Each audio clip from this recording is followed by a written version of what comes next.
지금 여기서 나를 위해 노래하면 현금 500만 달러를 주겠어. 젊은 재벌 총수가 홀 한쪽에 호화로운 스타인웨이 그랜드 피아노를 가리키며 말했다. 그의 목소리는 차분했지만 세상이 거대한 체스판일 뿐인 듯 모든 단어가 익숙한 명령처럼 울려 퍼졌다. 제가 거절하면요. 평범한 흰색 블라우스 차림의 웨이트리스가 그의 깊은 눈에서 시선을 떼지 않은 채 차갑게 물었다. 그럼 어떤 것들은 정말 돈으로 살 수 없다는 걸 알게 되겠지. 그가 미소 지었다. 벨벳 속에 숨겨진 날카로운 칼날처럼 그 미소는 동시에 매혹적이고 위험했다. 하지만 그는 자신이 마주한 이가 그저 최고급 호텔의 웨이트리스가 아니라는 것을 알지 못했다. 그녀는 한때 유럽 최고의 콘서트홀을 숨죽이게 만들었던 목소리의 주인이었다. 그는 자신이 너그럽고 거부할 수 없는 제안이라 여겼던 것이 사실은 그녀에게 가해질 수 있는 가장 잔혹한 모욕이라는 것을 몰랐다. 그리고 그는 이 저녁이 그들 각자가 자신과 서로에 대해 믿었던 모든 것을 파괴하며 두 사람 모두를 영원히 바꿀 것이라는 사실은 더더욱 알지 못했다. 서울 도심 한복판의 6성급 청담 임페리얼 호텔은 한국적 미학과 서구적 편안함의 정수였다. 흰 대리석과 금빛 장식으로 된 건물 외벽은 서울의 뜨거운 햇살 아래 신기루처럼 반짝였다. 세계 최고 건축가들의 노력과 사실상 무제한의 예산으로 실현된 환상이었다. 실내 온도는 완벽한 22도로 유지되었다. 공기는 은은한 백단향과 제스민 향으로 가득했고 수공예 실크 카펫부터 15세기 유럽산 고풍스러운 거울까지 인테리어의 모든 세부사항은 평범한 사람들이 상상하기조차 어려운 부를 웅변하고 있었다. 2023년이 무더운 6월 저녁, 호텔의 메인 연회장인 나이트홀은 몇 주 전부터 상류층 사이에서 화제가 되었던 리셉션을 위해 준비되었다. 오늘 이곳에서는 보세, 전 세계 소수의 컬렉터와 감정가들을 위해 글로벌 명문 경매사인 갤러리아 아트가 주최하는 비공개 미술품 경매가 열릴 예정이었다. 경매에는 고대 고려시대 불화부터 국제 경매에서 수백만 달러에 팔리는 현대 한국 화가들의 작품까지 독특한 출품작들이 등장했다. 약 80명의 손님이 도착할 것으로 예상되었는데 그들 각자는 억만장자이거나 페르시아만의 지배가문 대표이거나 또는 거대 기업의 총수였다. 모든 출품작의 최저 입찰가는 10만 달러부터 시작되었고 일부 작품은 수천만 달러로 평가되었다. 이것은 단순한 경매가 아니었다. 평범한 사람들이 기념품을 사듯이 귀중한 예술품을 살 수 있는 엘리트의 힘, 권력, 그리고 문화적 우월함을 과시하는 자리였다. 이 거대한 행사의 마지막 준비에 분주한 호텔 직원들 사이에서 제빛 금발머리를 깔끔하게 묶은 키 크고 날씬한 여성이 거의 눈에 띄지 않게 움직이고 있었다. 그녀의 이름은 윤세라. 공식적으로는 연회 서비스 웨이트리스로 호텔에서 일한 지 3개월밖에 되지 않았다. 28세.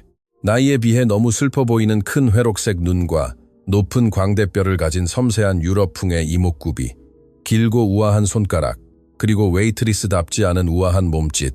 이 모든 것이 마치 하녀의 가면을 쓰고 숨어 지내는 귀족처럼 그녀가 어울리지 않는 곳에 있다는 것을 드러냈다. 세라는 테이블 세팅을 꼼꼼히 확인했다. 개당 수천 달러에 달하는 바카라 크리스털 잔을 놓았고 금도금 은식기를 배열했으며 호텔의 금색 모노그램이 수놓아진 완벽하게 다려진 리넨 냅킨을 바로잡았다. 그녀의 움직임은 세련되고 전문적이었다. 3개월간의 업무 경험뿐만 아니라 동료 중 누구도 짐작조차 할 수 없었던 완전히 다른 삶의 수년간의 결과였다. 세라 씨, 메인 테이블은 다 됐나요? 김효주 과장수석, 웨이트리스이 그녀를 불렀다. 친절한 50대 한국인인 김 과장은 호텔에서 20년 동안 일하며 모든 비밀을 알고 있었다. 네, 김 과장님, 모두 준비됐어요. 세라가 해외 생활을 하는 동안 완전히 숨길 수 없었던 약간의 프랑스어 억양이 섞인 영어로 답했다. 아주 좋아요. 오늘 밤은 특별한 저녁이라는 걸 잊지 마세요. 이진우 총수님을 비롯해 아주 중요한 분들이 오실 거예요. 소문에 의하면 그분은 경매에 참여하기 위해 뉴욕에서 개인 전용 보잉 787기를 타고 특별히 오셨대요. 최대한 세심하고 눈에 띄지 않게 행동하세요. 이분들은 자신들이 주목받는 것을 좋아하지 않으면서도 완벽한 서비스를 기대하시니까요. 세라는 고개를 끄덕였다. 이진우 총수의 이름이 그녀에게 어떤 전율도 일으키지 않았지만 말이다. 이 호텔에서 3개월 동안 일하며 수많은 억만장자, 유명인사, 권력자들을 응대했기에 그녀는 이미 오래전부터 직함과 재산에 감명받는 것을 멈췄다. 그녀에게 이 모든 사람들은 똑같았다. 부유하고 종종 오만하며 언제나 자신의 특별함과 불가능한 것을 요구할 권리에 대해 확신하는 자들. 그녀는 천직으로 이 일을 선택한 것이 아니었다. 3개월 전 세라는 주머니에 남은 마지막 돈을 가지고 서울로 날아왔다. 스캔들과 파괴된 경력의 꼬리표가 따라붙는 유럽으로 돌아가지 않고 이곳에 머물게 해줄 어떤 일이라도 절실히 필요했다. 고급 호텔 웨이트리스 일은 꿈이 아닌 필요였다. 보이지 않는 존재가 되어 서비스 직원들 속에 녹아들고 과거를 잊으며 미래의 어떤 모습이라도 건설해보려는 방식이었다. 저녁 7시 마지막 햇살이 서울의 마천루를 황금빛 장밋빛으로 물들일 무렵 첫 손님들이 도착하기 시작했다. 리무진, 롤스로이스, 벤틀리, 페라리 등 최고급 차량들이 호텔 입구에 줄지어 늘어섰다. 완벽한 제복을 입은 도어맨들이 문을 활짝 열고 이 차들의 주인들과 그들의 동반자들을 맞이했다. 여성들은 작은 국가의 연간 예산을 초과하는 보석으로 장식된 오트쿠티르 이브닝 드레스를 입고 있었다. 브리오니와 톰포드 등 값비싼 서양식 수트를 입은 남성들, 구찌와 디올의 우아한 스카프를 두르거나 과감한 이브닝 드레스를 입은 여성들, 그들 모두는 절대적인 권력과 무제한적인 재정 능력이 부여하는 특별한 자신감으로 움직였다. 연회장 서비스 입구에 서 있던 세라는 무표정한 얼굴로 이 부의 향연을 지켜보았다. 한때 다른 삶 속에서 그녀 역시 비록 다른 나라에서였지만 이 세계의 일부였다. 그녀는 유럽 최고의 콘서트홀에서 공연을 마친 후 쏟아지던 환호의 시선, 박수갈채, 무대 위로 던져지던 꽃들을 기억했다. 하지만 그것은 3년 전 밀라노에서 모든 것이 무너져 내린 그 끔찍한 저녁과 함께 끝난 과거의 삶 속 오래된 일이었다. 이제 그녀는 그저 세라, 웨이트리스일 뿐이었다. 그들 머리 위에 크리스털 샹들리에나 발밑에 실크 카펫보다 중요할 것 없는 이 사람들을 위한 장식에 보이지 않는 일부였다. 세라 씨, 메인 테이블 쪽으로 가세요. 김효주 과장이 지시했다. 이진우 총수님과 측근들이 앉아 계신 VIP 구역을 맡으세요. 그녀는 고개를 끄덕이고 지정된 테이블로 향했다. 그 테이블은 연회장 전체와 경매가 진행될 무대가 한눈에 보이는 작은 단상 위에 자리 잡고 있었다. 테이블은 특히 호화롭게 세팅되어 있었다. 이집트산 최고급 면으로 된 새하얀 식탁보, 흰색 난초와 장미로 된 꽃장식, 금 촛대에 꽂힌 양초, 손으로 섬세하게 그려진 최고급 도자기 식기들.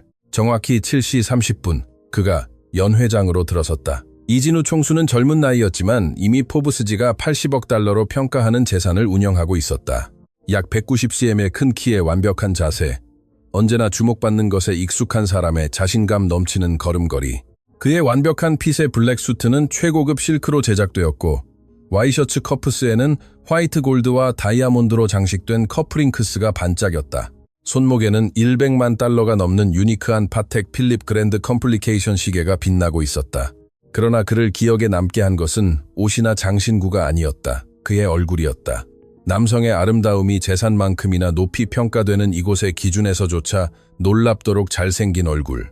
높은 광대뼈, 곧은 콧날, 또렷하게 윤곽 잡힌 입술을 가진 날렵한 한국인의 이목구비, 강한 턱선을 강조하는 깔끔하게 정돈된 짧은 머리, 그리고 어둡고 거의 검은색에 가까운 눈동자. 똑똑하고 통찰력 있으며 자신의 가치를 알고 인생에서 무엇을 원하는지 정확히 아는 사람들에게서 볼 수 있는 특별한 빛을 띠고 있었다. 진우는 혼자 들어오지 않았다. 작은 수행단이 그를 따랐다. 어두운 수트를 입은 2명의 경호원이 적당한 거리를 유지했고 서류 가방을 든 40대 초반의 세련된 개인 비서 최비서, 그리고 그만큼 젊고 부유하며 자신감 넘치는 아시아 엘리트의 대표자들인 3명의 친구가 함께였다. 그가 테이블로 향하는 동안 연 회장은 마치 얼어붙은 듯했다. 대화는 잦아들었고 고개는 공손하게 숙여졌으며 여성들은 몰래 감탄하는 시선을 던졌다. 이진우 총수는 단순히 부유한 것이 아니었다. 그는 교육받고 세계적이며 동시에 전통에 깊이 뿌리내린 새로운 아시아 엘리트의 상징이었다. 그는 옥스퍼드에서 교육을 받았고 실리콘밸리의 기술 스타트업부터 전 세계 호화 호텔 체인에 이르기까지 여러 국제 기업을 소유하고 있었다. 그의 자선 프로젝트와 동시에 냉철한 사업적 수완으로도 유명했다. 하지만 그는 자신의 성격으로도 잘 알려져 있었다. 이진우 총수는 무능함을 용납하지 않았고 실수를 용서하지 않았으며 그를 둘러싼 모든 것에서 완벽함을 요구했다. 그와 함께 일하는 사람들은 그에게 2가지 상태가 있다고 말했다.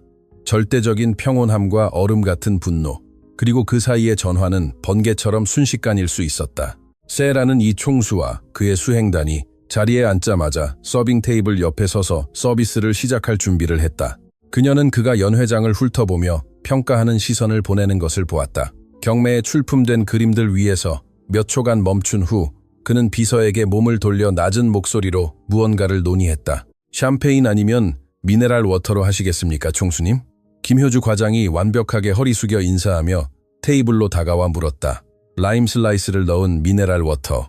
진우가 경매 카탈로그에서 눈을 떼지 않은 채 답했다. 목소리는 낮고 차분했으며 옥스퍼드 유학의 흔적인 미묘한 영국식 악센트가 묻어났다. 모두에게. 김 과장이 세라에게 손짓했고 세라는 빠르게 바 쪽으로 가서 음료를 가져왔다. 몇 분 후 그녀는 라임 조각과 신선한 민트로 장식된 미네랄 워터잔들이 놓인 은쟁반을 들고 돌아왔다. 그녀는 김 과장의 가르침대로 최대한 눈에 띄지 않으려 노력하며 조용하고 능숙하게 손님들 앞에 잔을 놓기 시작했다. 그러나 그녀가 마지막 잔을 총수 바로 앞에 놓았을 때 그들의 시선이 우연히 마주쳤다. 그것은 단 1초, 어쩌면 그보다 짧은 순간이었다. 세라는 서비스 직원이 마땅히 해야 할 것처럼 즉시 시선을 내렸지만 그 짧은 순간 무언가가 발생했다. 진우는 그녀를 바라보며 그녀가 해석할 수 없는 표정으로 굳어 있었다. 놀라움, 흥미, 그리고 무언가를 알아차린 듯한 신입인가요? 그가 예상치 못하게 영어로 물었다. 세라는 자신에게 말을 걸 것이라고는 전혀 생각지 못했기에 깜짝 놀랐다. 네, 총수님. 여기서 일한 지 3개월 됐습니다. 그녀는 시선을 들지 않은 채 나지막이 답했다. 날 봐. 그것은 요청이 아닌 명령이었다. 비록 차분한 어조였지만 세라는 천천히 눈을 들었다. 진우는 방금 전 미술품 카탈로그를 살피던 것과 똑같은 집중력으로 그녀의 얼굴을 탐색했다. 그의 시선에는 불쾌하거나 모욕적인 것은 없었고 마치 수수께끼를 풀려는 듯한 전문적인 호기심이 더 강했다. 이곳 사람이 아니군요. 그가 단정했다. 어디서 왔지? 프랑스에서 왔습니다, 총수님.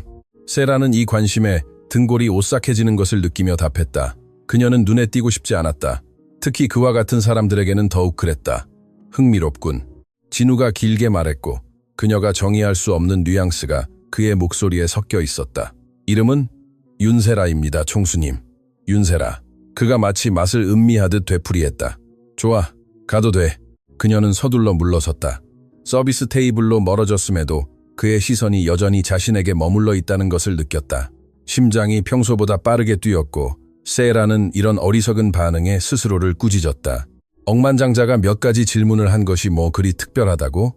그는 아마 이미 그녀의 존재를 잊고 자신의 일과 친구들에게 돌아갔을 것이다.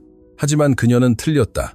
저녁 내내 경매가 한창 진행되고 입찰가가 천문학적인 액수로 치솟고 연 회장이 긴장감 속에 멈췄다가 또 다른 성공적인 판매 후에 박수갈채로 터져나올 때 세라는 이진우 총수의 시선이 주기적으로 자신에게 머무는 것을 느꼈다.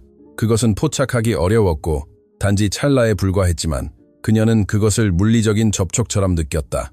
이진우 총수는 2점의 작품을 성공적으로 낙찰받았다. 200만 달러에 달하는 고려시대 불화와 30만 달러에 달하는 젊은 한국 화가의 현대 추상화였다. 그는 차분하게 거의 무관심한 듯 그저 번호표를 들어 올리며 입찰했지만 두 번째 가격 인상 후에는 아무도 감히 그를 넘어서려 하지 않았다. 이진우 총수가 무언가를 손에 넣기로 결정하면 가격에 상관없이 그것을 얻고야 만다는 것을 모두가 알고 있었다.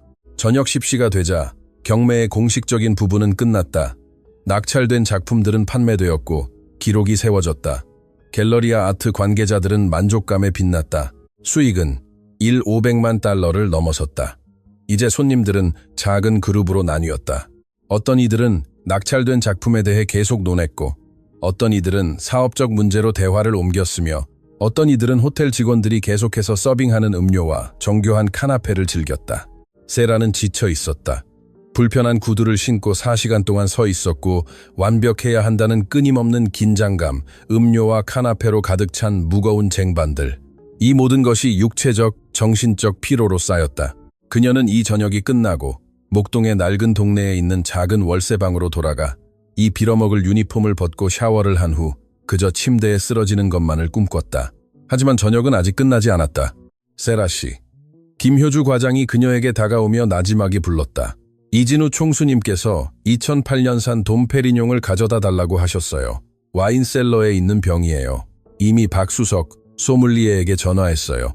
그분이 당신에게 넘겨줄 거예요. 총수님 테이블로 직접 가져가서 거기서 따세요. 그녀는 고개를 끄덕이고 호텔 지하, 청담, 임페리얼의 전설적인 와인셀러가 있는 곳으로 통하는 서비스 엘리베이터로 향했다. 이곳은 아시아 전체에서 최고의 와인 및 샴페인 컬렉션 중 하나였다. 노년의 프랑스인 박수석 소믈리에가 이미 그녀를 기다리고 있었다. 특별한 얼음 양동이에 귀한 병을 담아서 여기요, 마드모아젤. 그가 세라가 물론 완벽하게 이해하는 프랑스어로 말했다. 조심하세요. 특별한 빈티지입니다. 병당 2,000달러 정도 합니다. 이진우 총수님은 이런 품질을 알아볼 몇 안 되는 손님 중 한 분이시죠. 감사합니다. 박수석 소믈리에님. 세라는 양동이를 받으며 프랑스어로 답했다. 늙은 소믈리에는 놀라며 눈썹을 치켜 올렸다. 프랑스어를 하시는군요? 아, 물론 프랑스인이셨죠. 그런데 젊은 파리지앵에게서 이런 슬픈 눈빛은 어디서 오는 걸까요? 긴 이야기입니다. 세라는 얼버무리며 대화를 이어가고 싶지 않아 서둘러 엘리베이터로 향했다. 연회장으로 돌아온 그녀는 총수의 테이블로 향했다. 그의 손님 대부분은 떠났고 3명만이 남아있었다. 이진우 총수 자신과 비서, 최비서, 그리고 친구 1명. 대화를 들어보니 값비싼 수트를 입은 젊은 남자는 다가올 부동산 거래에 대해 논의하고 있었다. 총수님, 2008년산 돔, 페리뇽입니다. 세라가 양동이를 테이블에 놓으며 나지막이 알렸다. 아주 좋아. 진우가 고개를 끄덕였다. 따주세요. 세라는 조심스럽게 양동이에서 병을 꺼내 완벽하게 흰색 수건으로 닦고 포일과 와이어 고정 장치를 제거하기 시작했다. 그녀의 움직임은 자신감 있고 전문적이었다. 3개월 동안 수백 병의 샴페인을 땄으니까. 하지만 이 순간 무언가가 잘못되었다. 병이 너무 차갑게 식었거나 혹은 내부 압력이 평소보다 높았을지도 모른다. 어쩌면 그저 운명의 잔혹한 아이러니였을지도. 세라가 마개를 조심스럽게 뽑기 위해 병을 천천히 돌리기 시작했을 때 마개가 펑 하는 소리와 함께 날아가더니 스파클링 와인 줄기가 한쪽으로 튀어 이진우 총수의 완벽하게 흰 와이셔츠에 그대로 튀었다. 시간이 멈춘 듯했다. 세라는 손에 병을 든 채 굳어버렸다. 한국에서 가장 영향력 있는 사람 중 한 명의 옷에 번져가는 젖은 얼룩을 바라보며 그녀의 얼굴은 창백해지고 손은 떨렸다. 머릿속에는 오직 하나의 생각만이 스쳐 지나갔다. 해고될 거야. 아니, 더 나쁘다. 추방당할 거야. 모든 게 끝이야. 진우가 천천히 자리에서 일어났다. 그의 얼굴에는 분노 대신 이런 일이 아예 가능할 리 없다는 듯한 당혹감이 서려 있었다. 친구와 비서, 최비서는 어떻게 반응해야 할지 몰라 굳어 있었다. 연회장에는 낮은 웅성거림이 퍼졌다. 많은 이들이 이 사건을 알아차렸지만 호기심을 드러내지 않으려 애썼다. 제가 정말 죄송합니다, 총수님. 세라가 떨리는 손으로 병을 테이블에 놓으며 속삭였다. 끔찍한 실수였습니다, 전. 조용히 해. 진우가 침착하게 말했다. 손수건을 꺼내 얼룩을 닦으며 그냥 샴페인이야, 피가 아니잖아. 그의 예상치 못한 침착함은 그가 소리치는 것보다 거의 더 나빴다. 세라는 그런 사람들이 대중 앞에서 하인에게 결코 소리를 지르지 않는다는 것을 알고 있었다. 그들은 그저 한 통의 전화로 당신의 경력을 파괴할 뿐이다. 김효주 과장이 창백한 얼굴로 테이블로 서둘러 날아왔다. 총수님, 1000번 만번 죄송합니다. 이건 용서받을 수 없는 일입니다. 이 아이는 즉시 해고될 겁니다, 제가. 잠깐. 진우가 여전히 침착하게 그녀를 막았다. 그리고 세라를 바라보았고 그의 눈에 무언가 이상한 것이 스쳐 지나갔다. 떨고 있나? 네, 총수님. 세라가 인정했다. 너무요. 왜?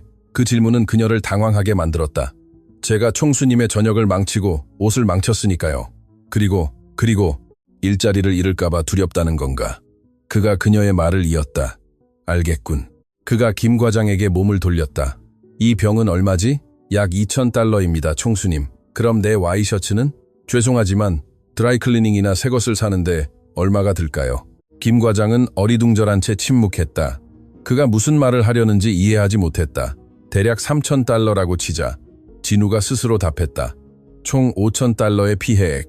한 달에 얼마를 버는 웨이트리스에게는 큰 돈이겠지? 100달러입니다, 총수님. 세라가 겨우 들릴 듯 말할 듯 속삭였다. 더 나쁘군. 진우가 고개를 끄덕였다. 그러더니 모두가 놀라도록 미소를 지었다. 이봐, 이걸 더 흥미롭게 만들어 보자고. 그가 수트 주머니에서 휴대폰을 꺼내 몇 번 스와이프한 다음 비서에게 건넸다. 최 비서, 호텔에 5,000달러를 손해배상금으로 송금하도록 준비해. 그리고 그는 세라에게 몸을 돌렸다. 그의 눈에는 그녀가 경매에서 입찰할 때 보았던 바로 그 번뜩임이 타올랐다. 당신에게 거래를 제안하고 싶어. 거래요? 세라가 이해하지 못하고 되물었다. 그래, 당신의 실수를 완전히 만회하고 심지어 아주 좋은 이익까지 안겨줄 거래. 그가 연회장 한쪽 작은 무대에 놓인 호화로운 스타인웨이 선즈 콘서트 피아노를 가리켰다. 그 악기는 인테리어의 일부였다. 가끔 특별한 행사 동안 초청 피아니스트가 연주했지만 오늘 그것은 그저 장식으로만 존재했다. 저 피아노가 보이나? 진우가 물었다. 네. 세라가 경계심을 품고 답했다.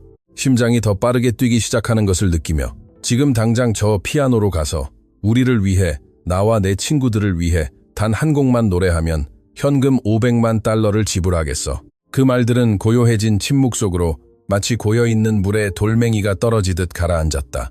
충분히 가까이 있어 들을 수 있었던 모든 이들이 얼어붙었다. 한 곡에 500만 달러라니. 이것은 광기였다. 세라는 아무 말도 할 수 없이 서 있었다. 그녀의 얼굴은 창백했고 입술은 살짝 벌어졌으며 눈은 충격으로 커져 있었다. 그녀는 진우를 바라보고 피아노를 보고 다시 그를 바라봤다. 마치 이 모든 일이 현실이라는 것을 믿을 수 없다는 듯. 저는 이해가 안 돼요. 그녀가 마침내 힘겹게 말했다. 아주 간단해. 진우가 미소 지었다. 그의 말들이 만들어낸 효과를 분명히 즐기면서 당신은 피아노로 가서 원하는 아무 노래든 한 곡을 부르고 500만 달러를 받는 거야. 어떤 나라, 어떤 은행으로든 완벽하게 합법적으로 송금될 거야. 당신의 삶을 바꿀 돈이지. 하지만 왜요? 세라가 속삭였다. 왜 이러시는 거예요? 진우는 잠시 생각하더니 어깨를 으쓱했다. 지루해서. 왜냐하면 저녁 내내 이미 수백 점이나 되는 그림을 사고 더 이상 흥분을 주지 않는 거래들을 논의하며 시간을 보냈으니까. 진짜 무언가를, 예상치 못한 무언가를 보고 싶으니까. 왜냐하면 그가 그녀를 주의 깊게 바라보았다. 당신의 눈에서 당신이 그저 웨이트리스가 아니라는 것을 말해주는 무언가를 보았으니까.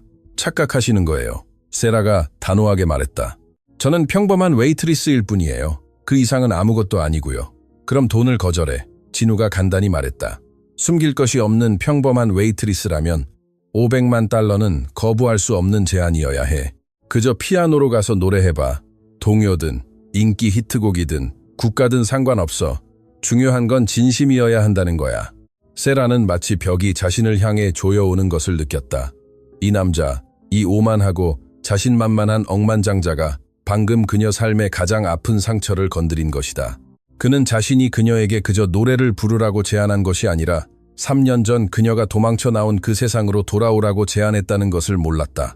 그녀를 파괴하고 배신하고 사용한 물건처럼 내뱉었던 세상, 피아노, 노래, 무대.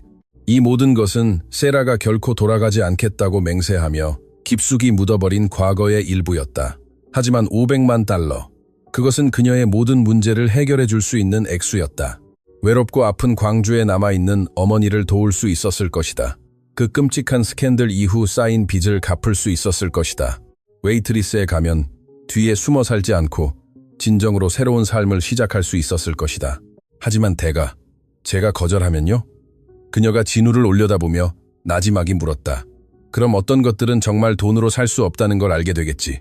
그가 답했다. 그리고 처음으로 그의 목소리에는 단지 즐거움을 찾는 부자의 지루함이 아닌 진심 어린 흥미와 유사한 무언가가 담겨 있었다. 솔직히 말해서 당신이 동의하는 것보다 그게 훨씬 더 흥미로울 거야. 그들은 몇 초 동안 서로를 바라보았다. 그들 주위로 연 회장은 기대감 속에 굳어 있었다. 김효주 과장은 어찌할 바를 모르고 입을 벌린 채 서 있었다. 진우의 친구들은 서로를 바라보며 예상치 못한 전개에 분명히 즐거워했다. 연 회장에 있던 다른 손님들은 눈앞에서 펼쳐지는 드라마에 이끌려 천천히 더 가까이 다가왔다. 윤세라. 그녀는 갈림길에 서 있었다. 왼쪽에는 안전하지만 고된 길이 있었다. 거절하고 보이지 않는 웨이트리스로 남아 매일매일 생존을 위해 계속해서 싸우는 것. 오른쪽에는 위험하고 두려운 길이 있었다. 그녀가 도망쳐온 그곳으로 돌아가 낡은 상처를 다시 열 위험을 감수하되 진정한 자유를 얻을 기회를 잡는 것. 그리고 예상치 못하게, 심지어 자신도 놀랍게도 그녀는 선택을 했다. 좋아요, 세라가 말했다. 그녀가 예상했던 것보다 목소리는 더 단호했다. 제가 노래할게요. 하지만 500만 달러 때문은 아니에요. 연 회장의 놀라움에 속삭임이 퍼져나갔다. 진우가 눈썹을 치켜 올렸다. 500만 달러가 아니면? 그럼 얼마에? 무료로요. 세라가 침착하게 답했다. 당신 말이 옳으니까요. 저는 정말 그저 웨이트리스가 아니니까. 하지만 이건 거래가 아니라 그녀는 적절한 단어를 찾았다. 존엄의 행위가 되게 해주세요. 이 세상의 모든 것이 팔리고 살 수 있는 것은 아니라는 것을 저 자신과 여기 있는 모든 이들에게 상기시켜주는 것이 되도록요. 몇 초 동안 이진우 총수는 그녀의 얼굴을 살피며 침묵했다. 그러더니 모두가 놀라도록 천천히 고개를 끄덕였다. 받아들이지. 무료로 노래해. 하지만 당신의 공연이 그럴 만한 가치가 있었다고 내가 판단하면 500만 달러는 어쨌든 당신 계좌로 송금될 거야. 그건 내 선택이야. 당신의 선택이 아니라 원하시는 대로 하세요. 세라는 몸을 돌려 피아노로 향했다.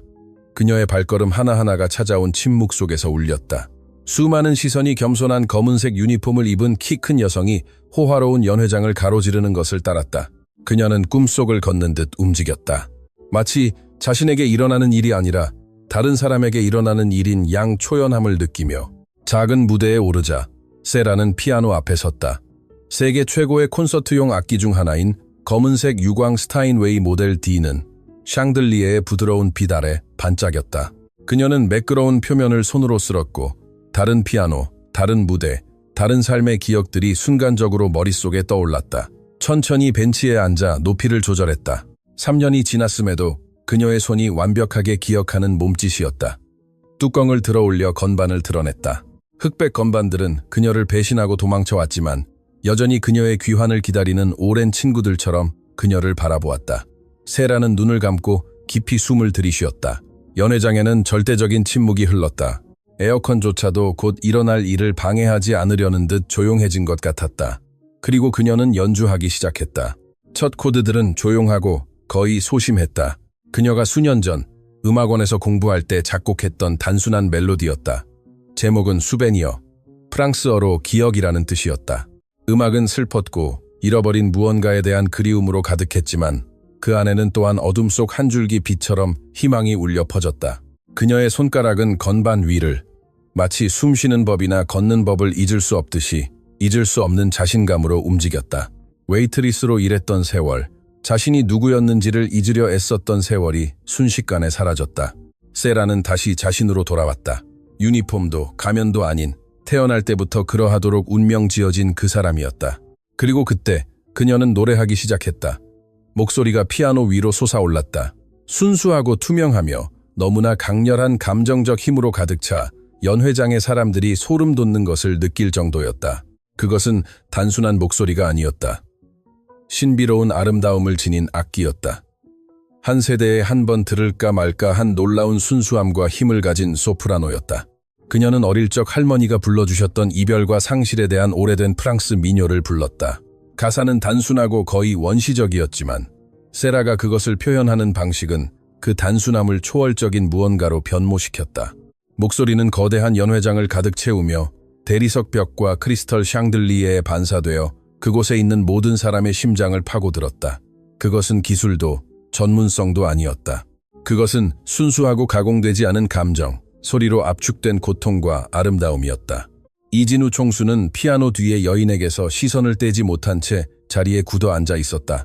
보통은 침착하던 그의 얼굴은 충격에 가까운 무언가를 표현하고 있었다. 입이 살짝 벌어졌고 눈은 커져 있었다.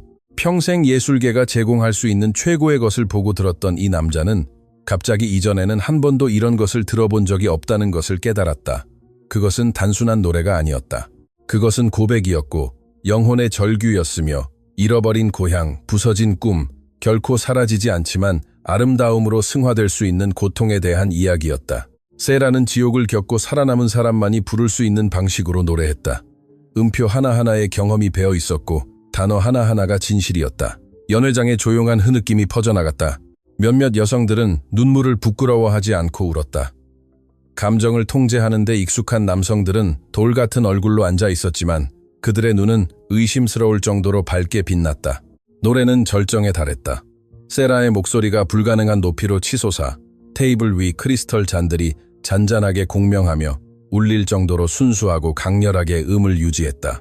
이것은 물리적으로 불가능했지만 바로 지금 일어나고 있었다. 그리고 노래가 시작된 것처럼 갑자기 끝났다. 마지막 코드가 공기 중에 녹아들었고 마지막 음은 멈췄다가 사라졌다. 어떤 박수갈채보다도 큰 쨍한 침묵을 뒤에 남기고 세라는 움직이지 않고 앉아 있었다. 손은 여전히 건반 위에 놓여 있었고 고개는 숙여져 있었다. 그녀의 뺨에는 눈물이 흘렀지만 그녀는 언제부터 울기 시작했는지조차 알아차리지 못했다. 그것은 카타르시스였다. 3년간의 침묵, 3년간 자신이 누구인지를 잊으려 애썼던 노력에서 해방되는 순간 침묵은 길고 길어져 거의 견딜 수 없을 정도가 되었다. 그리고 그때 한 사람이 박수를 치기 시작했다. 이진우 총수는 자리에서 일어나 천천히 또렷하게 박수를 치며 세라를 경외심에 가까운 표정으로 바라보았다. 그의 박수는 신호탄이었다. 연 회장은 터져나갔다. 사람들은 자리에서 벌떡 일어나 우레와 같은 소리가 벽에 반사될 정도로 박수를 쳤다. 누군가는 브라보를 외쳤고 누군가는 그저 눈물 너머로 바라보았다. 이것은 단순히 좋은 공연에 대한 반응이 아니었다. 모든 것을 사고팔 수 있는 세상에서 절대적이고 순수한 아름다움의 순간, 기적에 대한 반응이었다. 세라는 천천히 벤치에서 일어섰다. 다리가 떨렸고 심장은 가슴에서 튀어나올 것 같았다. 그녀는 연 회장을, 그 모든 얼굴들을, 그리고 막 계시를 경험한 사람 같은 표정으로 계속 박수를 치는 진우를 바라보았다. 그리고 이 순간 그녀는 아무리 멀리 도망치고 아무리 깊이 숨어도 자신이 누구인지를 부정할 수 없다는 것을 깨달았다. 목소리, 음악, 예술, 그것은 직업도 경력도 아니었다. 그것은 그녀의 본질이었고 그녀를 그녀답게 만드는 것이었다. 진우는 천천히 연 회장을 가로질러 무대 위로 올라왔고 그녀 앞에 섰다. 그의 어두운 눈에는 세라가 이전에는 본 적 없는 새로운 무언가가 타오르고 있었다. 오만함도 지루함도 단순한 호기심도 아니었다. 그것은 존경이었다. 당신은 누구지? 그가 나지막이 물었다. 그녀만이 들을 수 있을 정도로 진정으로 당신은 누구야? 세라는 잠시 망설였다. 그리고 결심했다. 비밀, 거짓말, 도피, 이 모든 것은 끝이었다. 이 저녁이 그녀에게 무언가를 가르쳤다면 그것은 진실에서 도망칠 수 없다는 것이었다. 윤세라입니다. 그녀가 말했다. 3년 전 저는 윤세라로 알려져 있었죠. 밀라노라 스칼라 극장의 솔리스트였습니다. 모든 것이 무너져 내리기 전까지는요. 진우는 그녀의 말을 자르지 않고 계속하도록 허락하며 주의 깊게 바라보았다. 스캔들이 있었어요. 세라가 이어갔다. 목소리는 기억에 떨렸다. 저는 하지 않은 일로 비난받았어요. 극장 단장, 그의 아내, 제가 친구라고 여겼던 영향력 있는 사람들 모두 등을 돌렸죠. 언론은 저를 갈기갈기 찢어발겼고요. 하룻밤 사이에 경력은 끝났어요. 그리고 저는 도망쳤어요. 이름을 바꾸고 숨고 다른 사람이 되려고 애썼죠. 하지만 결국엔 그녀는 슬프게 미소 지었다. 자기 자신에게서는 도망칠 수 없다는 걸 알았어요. 윤세라, 진우가 되풀이했다. 그의 목소리에는 알아차림의 기색이 있었다. 3년 전 경제 뉴스에서 당신에 대해 읽은 적이 있어. 극장 횡령 스캔들이 있었고 당신이 비난받았었지. 공범으로요. 그녀가 말을 이었다. 저는 무죄였어요. 하지만 영향력 있는 사람들이 당신이 유죄라고 결정하면 당신의 무죄는 아무런 의미가 없죠. 재판에서는 이겼지만 명예는 파괴되었어요. 어떤 극장도 저와 엮이고 싶어 하지 않았어요. 에이전트는 계약을 파기했고요. 친구들은 사라졌고 저는 예술계가 저를 원하지 않는다면 저도 이 세상을 원치 않는다고 결심했어요. 하지만 계속 노래했나? 진우가 물었다. 아니요. 세라가 고개를 저었다. 3년 만에 처음이에요. 밀라노에서 모든 것이 끝났던 그 밤 이후 처음이죠. 가수로서의 저를 죽였다고 생각했어요. 하지만 알고 보니 그녀는 여전히 살아있었어요. 그저 숨어 있었을 뿐이죠. 진우는 몇 초 동안 침묵하며 들은 것을 이해하려 애썼다. 그러더니 그녀가 예상치 못하게 손을 내밀었다. 미안해. 그가 간단히 말했다. 무엇 때문에요? 세라가 이해하지 못했다. 음악으로의 당신의 복귀를 구경거리, 거래로 만들어서? 나는 몰랐어. 그저 지루한 저녁을 즐겁게 할 재미있는 게임이라고 생각했지. 내가 열린 상처를 건드리고 있다는 걸 이해하지 못했어. 세라는 내밀어진 손을 바라보고 천천히 그 손을 잡았다. 그의 악수는 강하고 따뜻했으며 차가운 권력과 부의 화신처럼 보이던 사람에게서는 예상치 못한 인간적인 면모였다. 500만 달러 제한은 유효해. 진우가 말했다. 아니, 끼어들지 마. 세라가 입을 열려 하자 그가 막았다. 그건 공연료가 아니야. 투자라고 생각해. 어리석음과 불의로 인해 세상이 거의 잃을 뻔했던 재능에 대한. 당신은 다시 자신이 되어야 할 존재. 당신 세대의 가장 위대한 가수가 될 때 그것을 돌려주면 돼. 저는 받을 수 없어요. 세라가 말을 시작했지만 진우는 이미 휴대폰을 꺼내고 있었다. 최 비서. 그가 무대 가장자리에 서 있던 비서에게 말했다. 윤세라 씨 이름으로 500만 달러를 송금하도록 준비해. 모든 절차는 내 개인 자선 재단을 통해 합법적으로 처리해줘. 항목은 예술인재 지원. 또한 밀라노의 안토니오 페라라에게 연락해. 그래, 그 프로듀서 말이야. 그에게 아주 특별한 것을 찾았다고 전해. 잠깐만요. 세라가 그의 손을 잡았다. 당신은 그냥 그렇게 할 수 없어요. 할 수 있어. 진우가 침착하게 답했다. 그리고 이건 연민이나 변덕 때문에 하는 게 아니야. 방금 내가 왜 예술을 사랑하는지 상기시켜주는 무언가를 들었기 때문에 하는 거야. 당신은 이 공연으로 나에게, 우리 모두에게 선물을 주었어. 나도 당신에게 무언가를 돌려줄 기회를 줘. 돌아올 기회를. 그는 여전히 경험한 충격에서 벗어나지 못한 채 서 있는 연 회장을 향해 몸을 돌렸다. 신사숙녀 여러분, 진우가 큰 소리로 말했다. 그의 목소리가 공간 전체에 울려 퍼졌다. 오늘 우리는 드문 광경을 목격했습니다. 단순한 아름다운 공연이 아니라 한 영혼의 부활을요. 방금 여러분이 들었던 여성은 웨이트리스가 아닙니다. 그녀는 윤세라, 우리 시대의 가장 위대한 소프라노 중 한 명으로 부당하게 지난 3년간 숨어 지낼 수밖에 없었던 인물입니다. 연 회장의 놀라움에 웅성거림이 퍼져나갔다. 몇몇 사람들은 휴대폰을 꺼내 분명히 그 이름을 검색하고 있었다. 3년 전의 스캔들을 기억하는 이들은 고개를 끄덕이며 이해한다는 듯한 표정을 지었다. 이 순간부터 진우가 계속했다. 저는 윤세라 씨가 그녀가 있어야 할 무대로 돌아갈 모든 기회를 얻을 것이라고 개인적으로 보장합니다. 그녀가 공연하고 싶어하는 어떤 극장, 어떤 콘서트홀, 어떤 무대든 그녀에게 개방될 것입니다. 이건 요청이 아닙니다. 예술계와 관계된 여러분에게 보내는 저의 요구입니다. 그는 자신의 말이 현실이 되는 것에 익숙한 사람의 차분한 확신으로 말했다. 그리고 그 자리에 있던 모두는 이진우 총수가 무언가를 약속하면 그 약속은 반드시 지켜진다는 것을 알고 있었다.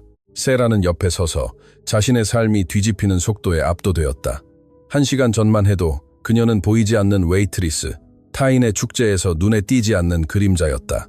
이제 그녀는 무대에 서 있었다. 아시아에서 가장 영향력 있는 사람 중 한 명의 보호 아래 부활한 스타로 선포된 채 너무 많았고 너무 빨랐다. 머리가 어지러웠고 무릎이 꺾이는 듯했다. 그리고 갑자기 세라는 강한 손이 자신의 팔꿈치를 지지하는 것을 느꼈다. 진정해. 진우가 나지막이 말했다. 숨 쉬어. 지금 쓰러지면 모든 극적인 효과가 망가질 거야. 그럼에도 불구하고 세라는 미소 지었다. 그의 목소리에는 상황을 덜 초현실적으로 만드는 따뜻한 아이러니가 있었다. 괜찮아? 그가 더 진지하게 물었다. 모르겠어요. 세라가 솔직하게 답했다. 이 모든 것이 너무 빠르고 너무 예상치 못했고 너무 좋아서 믿기지 않는다는 거겠지. 그가 말을 이었다. 이해해. 하지만 이건 사실이야. 그리고 당신은 해낼 거야. 왜냐하면 이미 최악을 겪고 살아남았으니까. 복귀는 쉬운 부분일 거야. 저녁에 남은 시간은 안개처럼 흘러갔다. 사람들이 세라에게 다가와 자신을 소개하고 명함을 건네고 계약을 제안하고 오디션에 초대했다. 한 손님은 베로나에서 열리는 가장 큰 음악 축제의 프로듀서였고 다른 이는 파리 오페라의 단장이었으며 또 다른 이는 도이치 그라모폰 음반사의 대표였다. 진우는 그녀 곁을 떠나지 않고 상황을 이용하려는 이들을 부드럽지만 단호하게 걸러내고 진지한 전문가들만을 그녀에게 안내했다. 그는 너무 공격적인 제안으로부터 그녀를 보호하는 방패이자 동시에 그녀를 적절한 사람들과 연결해주는 다리였다. 자정 무렵 마지막 손님들이 떠났을 때 세라는 호텔 매니저의 작은 사무실에 앉아 있었다. 진우가 그녀를 그곳으로 데려가 정신을 차리도록 하기 위함이었다. 테이블 위에는 명함 더미가 놓여 있었다. 30개가 넘는 명함들, 각기 다른 사람들이 그녀와 함께 일하고 싶어하는 증거였다. 이게 진짜인가요? 그녀가 명함들을 뒤적이며 나지막이 물었다. 아니면 내일 아침에 깨어나 이 모든 것이 꿈이었다는 걸 알게 될까요? 진짜야. 진우가 맞은편에 앉아 저녁 초의 차가운 오만함과는 너무도 다른 부드러운 표정으로 그녀를 지켜보았다. 아주 현실적이고 아주 당연히 받을 만한 일이지. 왜 이러는 거예요? 세라가 글을 올려다보며 물었다. 왜 저를 돕는 거죠? 당신은 저를 알지도 못하잖아요. 진우는 잠시 생각하며 적절한 단어를 골랐다. 알다시피 나처럼 부유한 집안에서 태어나면 돈이 거의 모든 것을 살 수 있다는 걸 아주 빨리 깨닫게 돼. 회사, 부동산, 예술, 심지어 사람까지도. 하지만 살 수 없는 것들도 있어. 재능이 그중 하나야. 당신처럼 진정한 재능은 한 세대에 한 번 태어나는 거지. 그리고 그런 재능이 타인의 불의 때문에 낭비되고 숨겨지고 사라지는 것을 볼 때 그건 그 자체로 예술에 대한 범죄라고 생각했어. 그는 일어나 창가로 다가섰다. 창밖으로는 밤의 서울이 반짝였다. 게다가 그가 뒤돌아보지 않고 계속했다. 오늘 당신은 나에게 선물을 주었어. 심지어 당신 자신도 깨닫지 못한 채로 말이야. 돈과 권력을 초월하는 것이 있다는 것을 상기시켜 주었지. 위조하거나 살 수 없는 아름다움, 진실, 감정이 있다는 것을. 당신의 목소리를 듣고 수년 만에 처음으로 순수한 감탄을 느꼈어. 그는 적절한 단어를 찾았다. 비싼 그림을 샀다는 자부심도 아니고 성공적인 거래에서 오는 만족감도 아닌 그저 아름다운 무언가에 대한 감탄. 진우가 그녀에게 몸을 돌렸다. 그러니 사실은 당신이 나의 도움을 받아들이는 것이 나에게 호의를 베푸는 거야. 내가 진정한 무언가의 일부가 될 기회를 주는 거지. 거의 모든 것이 가짜인 세상에서 그것은 드문 특권이야. 세라는 그를 바라보았다. 그리고 저녁 내내 처음으로 부와 권력의 상징이 아닌 진정으로 한 인간을 보았다. 그의 눈에는 위조할 수 없는 진심이 담겨 있었다. 그리고 또 다른 무언가. 외로움, 피로, 그저 재산 상속인 이상이 되고자 하는 열망. 고마워요. 그녀가 간단히 말했다. 모든 것에 대해 아직 고마워할 필요 없어. 그가 가벼운 미소를 지으며 덧붙였다. 진정한 일이 시작될 때까지 기다려봐. 3년 만에 무대로 돌아가는 것은 쉽지 않을 테지만 해낼 거야. 살아남았다면 돌아올 수도 있을 거야. 그가 주머니에서 우아한 명함을 꺼내 그녀에게 건넸다. 내 개인 번호야. 무엇이든 필요하면 전화해. 조언이든 지원이든 문제 해결에 대한 도움이든 아니면 그저 이야기할 사람이든. 내 생각에 우리 길은 앞으로도 여러 번 교차할 것 같아. 세라는 명함을 받았고 그들의 손가락이 잠시 스쳤다. 단순하고 우연한 접촉이었지만 어째서인지 가슴속에서 무언가가 울렸다. 그녀는 자신의 반응에 당황하여 재빨리 손을 뺐다. 늦었어. 진우가 그녀의 당황을 알아차렸다는 기색 없이 말했다. 내 차가 당신을 집으로 데려다 줄 거야. 그리고 한 가지 더. 그가 테이블로 다가가 작은 봉투를 그 위에 놓았다. 이건 설해마을에 있는 아파트 열쇠야. 비어있어. 투자 목적으로 샀는데 사용하지 않았지. 침실 3개의 한강 전망. 완벽하게 가구가 갖춰져 있어. 오늘 당장 그리로 이사해. 반대하지 마. 그가 그녀의 이 일을 막았다. 세계적 수준의 스타가 목동의 월세방에서 살 수는 없어. 그건 우리가 회복해야 할 이미지의 일부야. 이 말과 함께 그는 사무실을 나갔다. 세라는 몇 시간 전만 해도 상상조차 할 수 없었던 삶의 열쇠가 든 봉투와 명함 더미, 그리고 자신의 생각들과 홀로 남겨졌다. 그녀는 침묵 속에 앉아 일어난 모든 일을 이해하려 애썼다. 벽시계는 거의 새벽 1시를 가리키고 있었다. 단 5시간 만에 그녀의 삶은 180도 바뀌었다. 웨이트리스 유니폼에서 무대로, 은둔에서 개방으로, 절망에서 희망으로. 세라는 휴대폰을 꺼내 연락처에서 어머니의 번호를 찾았다. 광주는 1시간 일렀지만 어머니는 분명 잠들지 않았을 터였다. 어머니는 지난 몇 년간 병환과 모든 어려움으로 인해 숙면을 취한 적이 드물었다. 벨이 울렸다. 1번, 2번, 3번. 그녀가 거의 전화를 끊으려 할 때 잠이 섞인 목소리가 들렸다. 세라, 괜찮니? 이렇게 늦게 전화하고. 엄마. 세라는 프랑스어로 전환했고 목소리는 감정에 떨렸다. 엄마, 저한테 정말 믿을 수 없는 일이 생겼어요. 제가 다시 노래했어요. 3년 만에 처음인데 모든 것이 바뀌었어요. 수화기 너머로 흐느낌이 들렸다. 내 딸아, 엄마는 알았어. 네가 영원히 숨어 지낼 수 없다는 걸 알았단다. 너 같은 목소리는 숨길 수 없어. 다 이야기해보렴. 그리고 세라는 총수에 대해, 그 제안에 대해 어떻게 저항했지만 결국 포기했는지에 대해 이야기했다. 자신이 불렀던 노래에 대해, 사람들의 반응에 대해, 그리고 하룻밤 사이에 모든 것이 어떻게 바뀌었는지에 대해. 내 할머니는 항상 말씀하셨어.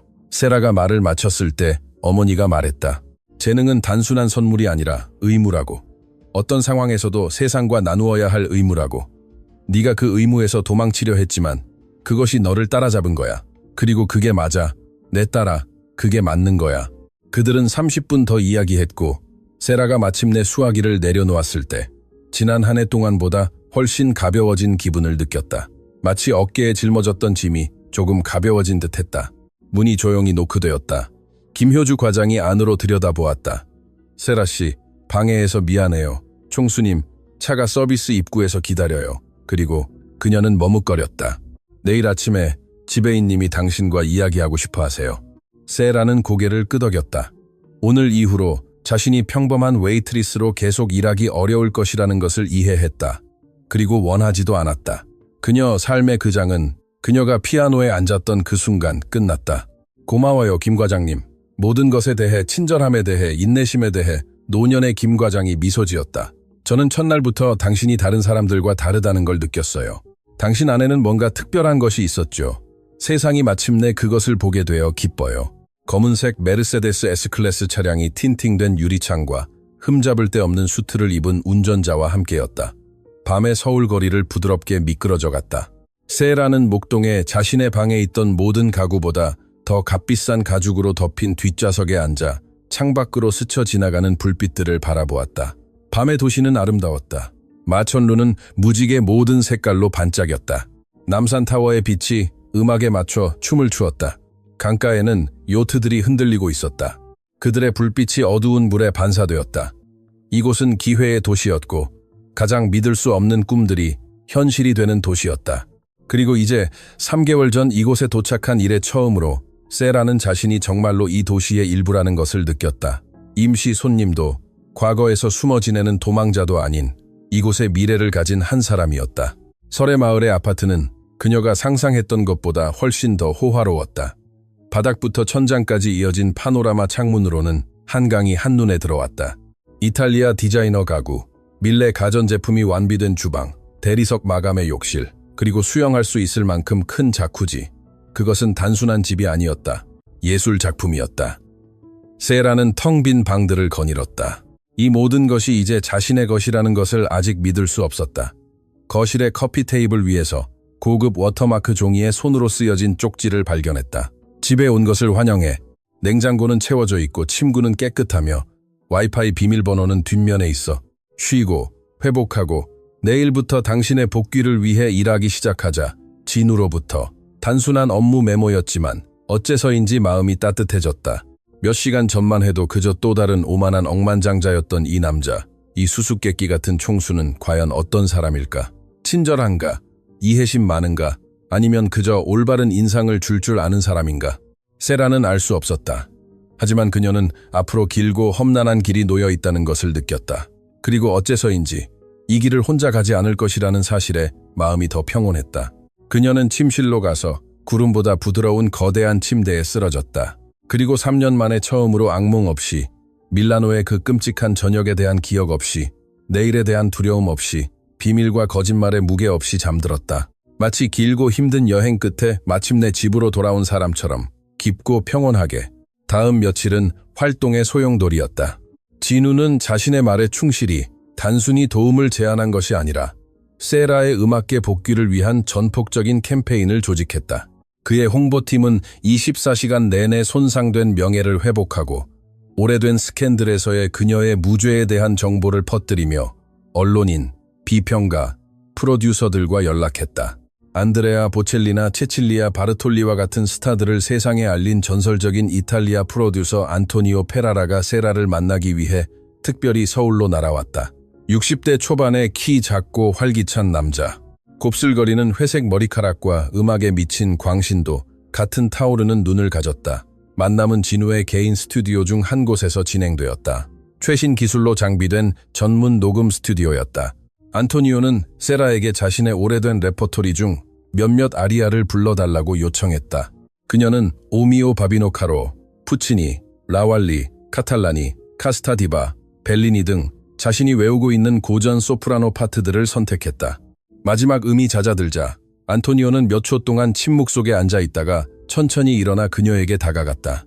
맘마미아, 그가 이탈리아어로 속삭였다. 맘마미아, 세라 씨, 당신의 목소리는 그저 돌아온 것이 아니야. 성숙해지고 더 깊어졌어. 3년간의 공백이 그것을 파괴한 것이 아니라 더 풍부하게 만들었어. 이것은 신의 선물이야. 그는 사운드 부스에서 오디션을 지켜보던 진우에게 몸을 돌렸다. 당신 말이 맞았어. 안토니오가 말했다. 그녀는 정말 특별한 무언가야. 나는 그녀와 함께 일할 준비가 되어 있어. 조건은? 진우가 사업 모드로 전환하며 짧게 물었다. 3개월간의 집중적인 준비, 무대 컨디션을 회복하고 호흡 훈련을 하고 레퍼토리를 확장해야 해. 그리고 데뷔 콘서트. 나는 베로나, 오페라, 아레나 페스티벌을 생각하고 있어. 초기 단계에서는 전곡 오페라가 아닌 아리아와 듀엣 콘서트. 그 후 모든 것이 잘 진행된다면 전곡 공연에 대해 이야기할 수 있겠지. 자금은? 진우가 이어 물었다. 합의한 대로 당신 재단에서 전액 지원할 거야. 나는 그녀의 미래 출연료에서 어떤 비율도 받지 않아. 이것을 진정한 예술의 부활에 대한 나의 기여라고 생각해줘. 그들은 1시간 더 세부 사항을 논의했고 그들 사이에 앉아있던 세라는 2명의 그랜드 마스터가 체스판 위에서 옮기는 체스말 같은 기분을 느꼈다. 그것은 이상한 느낌이었다. 한편으로는 모든 결정을 스스로 내릴 필요가 없어서 해방감을 주었지만 다른 한편으로는 자신의 경력에 대한 통제권이 다른 사람의 손으로 넘어갔다는 사실 때문에 약간 두려웠다. 하지만 안토니오가 떠나고 그녀와 진우만이 스튜디오에 남았을 때 그녀는 마침내 용기를 내어 말했다. 뭔가 여쭤봐도 될까요? 세라가 시작했다. 물론이지. 진우는 소파 등받이에 기대어 그녀를 주의 깊게 바라보았다. 왜 이러시는 거예요? 재능과 예술에 대한 그 답변은 하지 마세요. 저는 순진하지 않아요. 당신 같은 사람들은 아무것도 그냥 하지 않죠. 항상 이유, 이득, 관심이 있어요. 진우는 픽 웃었다. 냉소적이지만 정당한 지적이었다. 그는 일어서서 스튜디오를 거닐었다. 청바지 주머니에 손을 넣은 채 오늘은 캐주얼하게 입었다. 평범한 청바지, 흰 셔츠, 전통 의상 없이. 그런 모습에 그는 더 젊고 더 다가가기 쉬웠다. 중동의 거부라기보다는 그저 평범하고 성공한 남자처럼 보였다. 솔직한 답을 원해? 그가 창가에 멈춰서서 물었다. 네, 왜냐하면 외로우니까. 진우가 뒤돌아보지 않고 간단히 말했다. 로맨틱한 의미에서뿐만 아니라 존재론적으로도 외로워. 대부분의 사람들이 평생 겪지 못할 엄청난 부를 가지고 태어났어. 원하는 모든 것을 얻을 수 있고 내가 말하는 모든 것이 현실이 돼. 내 주위 사람들은 나를 두려워하거나 이용하려 하거나 둘 중 하나지. 그가 그녀에게 몸을 돌렸다. 그런데 당신이 나타났어. 자신의 존엄이 더 중요하기 때문에 500만 달러를 거절하는 여자. 숨어 지내며 웨이트리스로 일했지만 포기하지 않고 꺾이지 않는 여자. 궁지에 몰렸을 때 울거나 도망치지 않고 온 연회장이 소름 돋을 정도로 노래하는 여자. 그가 그녀에게 한 걸음 다가섰다. 당신은 나에게 흥미로워 윤세라. 프로젝트로서도 투자로서도 아닌 인간으로서. 수년 만에 처음으로 나를 기쁘게 하려 애쓰지 않고 나를 두려워하지 않으며 나에게서 아무것도 얻으려 하지 않는 사람을 만났어. 그게 신선했어. 세라는 할 말을 몰라 그를 바라보았다. 그의 말에는 그녀가 예상치 못한 솔직함이 있었고 그리고 또 다른 무언가. 난공불락처럼 보이던 사람에게서 느껴지는 취약함. 나는 로맨스를 찾는 게 아니야. 진우가 그녀의 생각을 읽기라도 한 듯 말을 이었다. 당신을 유혹하거나 사려는 것도 아니고 그저 우정을 원해. 동반자 관계를. 내 지위의 사람이 이런 말을 하는 게 우스꽝스럽게 들리겠지. 아니요. 세라가 고개를 저었다. 그렇지 않아요. 인간적으로 들려요. 그럼 솔직해지자고. 진우가 제안했다. 나는 당신의 재능을 정말로 믿기 때문에 당신이 복귀하는 것을 돕는 거야. 하지만 당신이 내 삶을 덜 공허하게 만들기 때문이기도 해.